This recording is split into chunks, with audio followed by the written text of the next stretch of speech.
আচ্ছা, ছাত্রলীগ মুক্ত তো অবশ্যই কোনো জায়গায় হয় না এখন পর্যন্ত। টিচার বলেন, শিক্ষক বলেন, তারা অবশ্যই থাকতে পারে, এখানে তো অবশ্যই থাকবে। ছাত্র রাজনীতি যদিও সেই 5 আগস্টের পর থেকে একটা মানে গুপ্ত বলেন প্রকাশ্য বলেন একটা পক্ষ হচ্ছে ছাত্র রাজনীতিকে দমিয়ে রাখার চেষ্টা করছিল।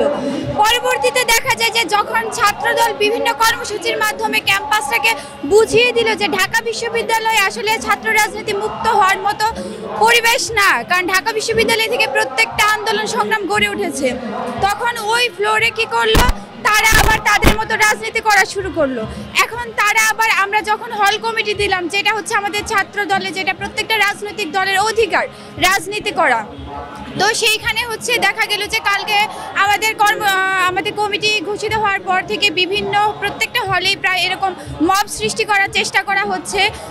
এখানে আমরা দেখতে পাচ্ছি যে অন্যান্য সংগঠনের নেতৃবৃন্দ যারা প্রথম ক্যাম্পাসেও রাজনীতি চাইতো না, পরবর্তীতে তারা রাজনৈতিক দল গঠন করে তারা ক্যাম্পাসেও রাজনীতি করে, এখন আবার তারা হলে একটা মব সৃষ্টি করে আমাদেরকে দমানোর চেষ্টা করছে। তো এরই প্রতিবাদে আমরা আজকে কর্মসূচি ঘোষণা করেছি।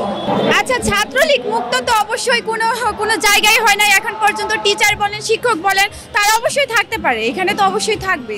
ওয়ালটন এখন দেশের সীমানা পেরিয়ে পৌঁছে গিয়েছে 50টিরও বেশি দেশে। ওয়ালটন, ঘরে ঘরে বিশ্বজুড়ে।